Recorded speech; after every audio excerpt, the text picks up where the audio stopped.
Hey everybody, it's Paula from Bowersville Farm. I'm out here in my pottery studio today and I am going to make a shallow bowl like you could put for a centerpiece on a table. I'm actually making this one for a wedding gift for some dear friends of the family, and I'm going to show you how I do it. I do it all without using the wheel, and this is something you could do too if you have a local pottery studio. Maybe you could take some hand building classes. Easy as pie. It's just using a slab of clay. So let's get started. Okay, as you can see, I've got a big slab rolled out right here, and I'm going to try to even it up. Now I don't have the best picture for you. It's kind of hard to get, but I've got to smooth this out, and you see I've got some ripples here. I was kind of stitching with my finger 2 pieces of clay together to make it big enough. When I mean stitching, I'm just like sliding clay across like this. But I'm just going to take a rolling pin, and this used to be one in my kitchen, but I adopted it for out here. It's just a wooden rolling pin. And I am going to try to smooth out this clay just a little bit more evenly, because I put 2 pieces together. There we go. It seems to be a little thicker in the middle. That feels a little better. I'm going to flip it over to the other side very carefully. Flip like a giant pancake. Okay. Ah, that looks good.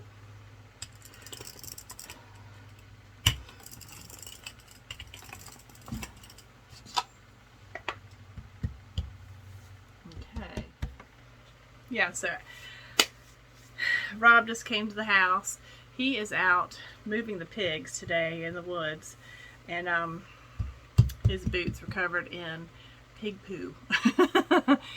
I have a cast on my foot, and I don't want to get pig poo on the cast. I don't think that would be too cool, because I can't clean it. Can't get it wet. So, I love you, Rob. Thanks for moving the pigs. Okay, now I told you I'm making a large shallow bowl that would sit in the center of a table. And I have a mold that I made. This is a plaster mold that was made out of a bowl. You can also use, I love going to like Goodwill or a thrift shop, yard sales, and finding old mixing bowls, plastic bowls, things that I can form my clay on. And that's what this was made out of. A metal mixing bowl works great. One thing I will say though is if you're going to use a plastic bowl or a metal bowl of any kind, you're going to need some WD-40. My daddy would be so proud of me because I use WD-40. But WD-40 would be something to help your clay not to stick to the surface. Now with plaster, you don't have to worry about that because it is a porous surface, and actually what the plaster does is it helps wick away the moisture from the clay. So let's get this bowl formed to my plaster. I hope that helps it where you can see a little bit better. There we go. So I've got my plaster formed. I'm just going to set it onto my clay like so. And I'm going to trace around this. Okay? So, got to lift this up. Okay, so I've lifted the plaster up off of the clay, and I'm left with my beautiful circle here. Now I have these unfinished edges, and I have a little trick that I learned from another potter years ago, and I'm going to give you my little hint. I like to take a plastic bag, and I like to use the surface tension of the plastic bag to round off my edges on my pottery. So I'm just going to lay the plastic here.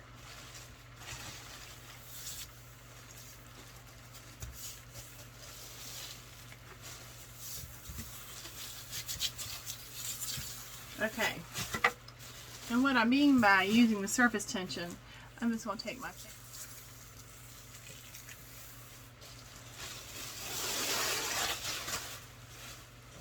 I don't think you can see that from where you are. I'll get you a close-up. But that's how you want to finish your edges. This is a closer view so you can see how we rounded those edges off. You see that? So now you have a nice finished edge already before we even make the bowl. Okay, so now I'm going to do some, I'm going to get down really low. Hold on a second. That's a little bit better. Lordy. Okay, so I'm going to use some surface decoration on this. These folks are dear friends of ours from a place that's really near and dear to our hearts, which is Camp Gravett. And Camp Gravett is...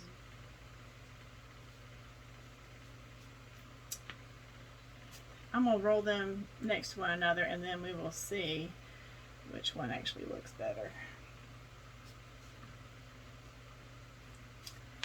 Let's see. Decision time. Okay, do we like the longleaf pine with pine cones? Well, we have decided on the pine trees. I think what I'll do is I'll make one of each. That way, I will personalize one of them. I'll personalize the one with the pine trees, but I'll make one with the pine needles. Just because. You know, just because. So I'm going to go ahead and roll this all the way around. That's right.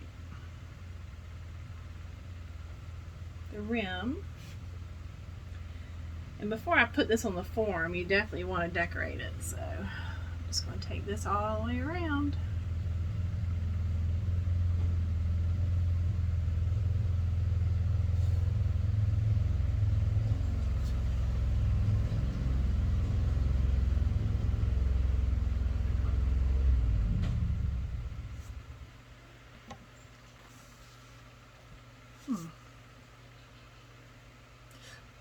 Ooh. Let's see. I am going to use this. This will help us tremendously. Get it on here.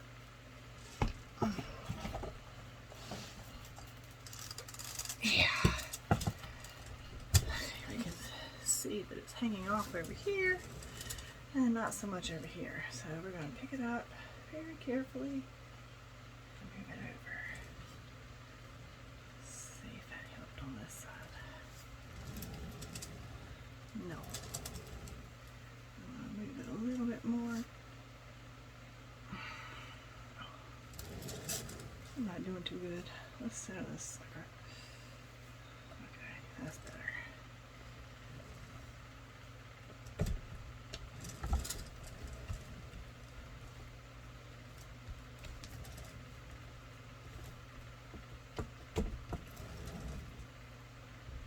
Just getting the clay to lay down, form to this. Some little boogers in there. Okay. And now I'm just running my finger. I'm going to turn this wheel and run my finger around here to kind of soften this edge on this side too.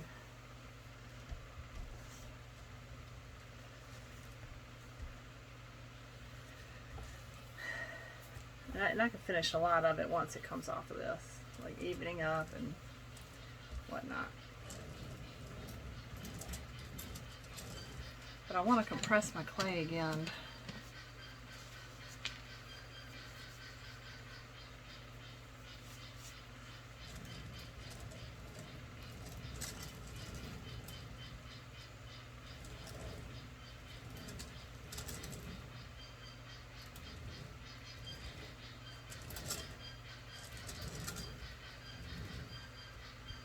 What's that?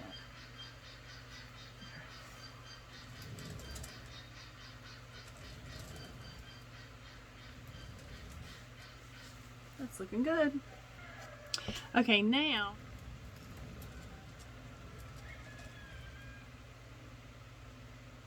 there we go. I am compressing inside and out on this, because you don't want to be able to see where it is attached.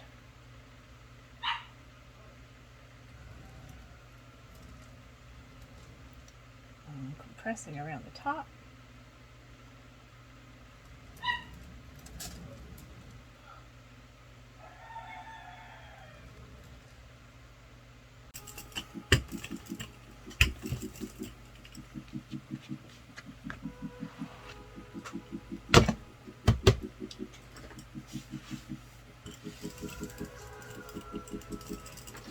Okay.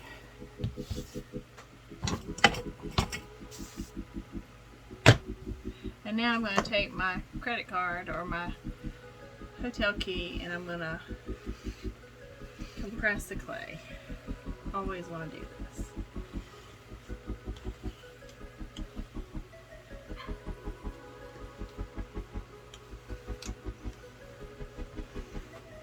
So I'm going to use this mason jar as my garden marker shape.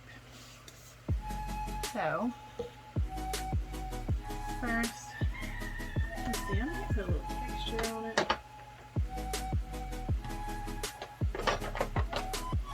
I have some chicken wire. That might be kind of fun. So I'm just going to roll this out onto my clay. And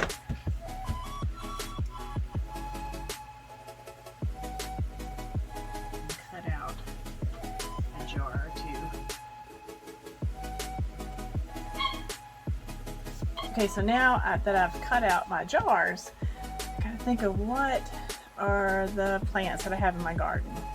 I know I need one for tomatoes, butter beans. This is just off the top of my head. I've got so much growing out there, but we'll start with tomatoes, butter beans, and squash. How's that?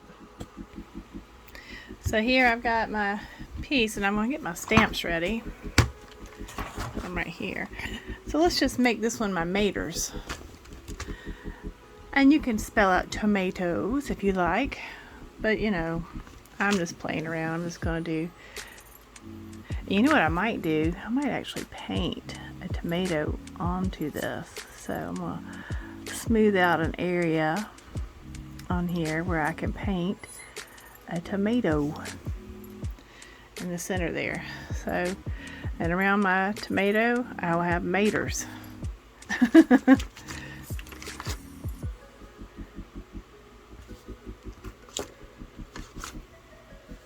So I brought this in from outside. It's leather hard, and so I'm going to flip it over. And use this. Let me see, maybe I can pick it up. It might be easier to do it that way.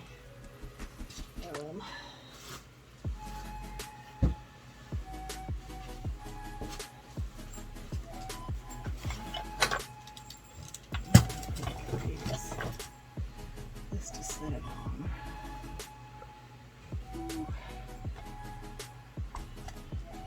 Very carefully.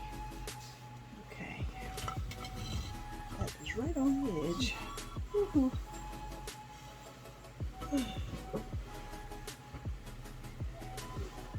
we go. Okay. Let's see.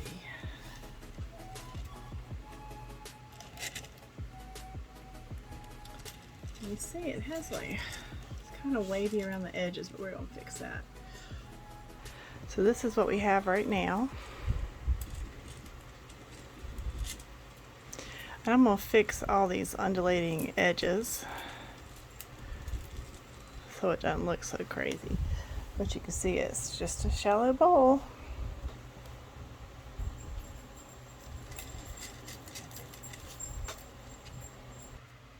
I've got a little tool that can help clean up these edges. It looks like a little mini cheese grater.